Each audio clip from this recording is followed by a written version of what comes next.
In communities like Kwamtoro ADP, that are made up of mostly farming communities, a very important goal is for self-sufficiency in food, so that farmers can provide enough food for their families to live on for a year.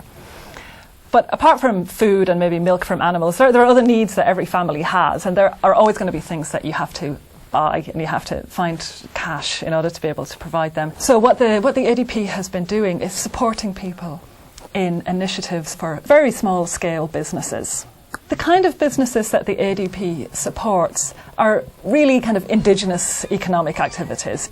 It's about supporting the kind of things that people are good at, that they know how to do, that they know will work.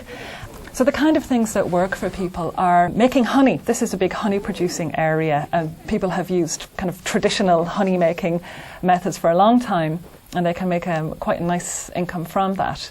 Obviously the honey in itself is a very big product and it sells very well and earns a nice income from them, but they've also invented a kind of a lip balm for women. It's very important for women to have their own sources of income at the household level, as far as women are so much concerned in taking care of their children compared to men. They are really ready to pay for the school fees of their children, and when they are sick almost all the time are the ones who are really responsible in taking care of their children, and even for their spouses. The Women's Cafe project is set up in Kwamtoro town, which is probably the biggest town in the ADP area. So the women there came up with the idea of providing very basic meals for people passing through. When we visited, we found them in full flight of business, serving up meals to lots of passers through, and the business is working really, really well for them.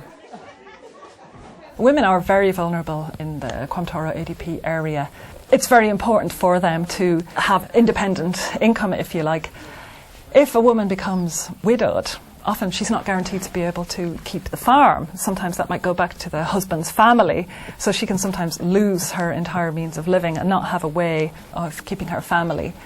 So it's really important for her to have some kind of way of earning a little bit of income. And the women are very, very happy when they feel that little bit more independent.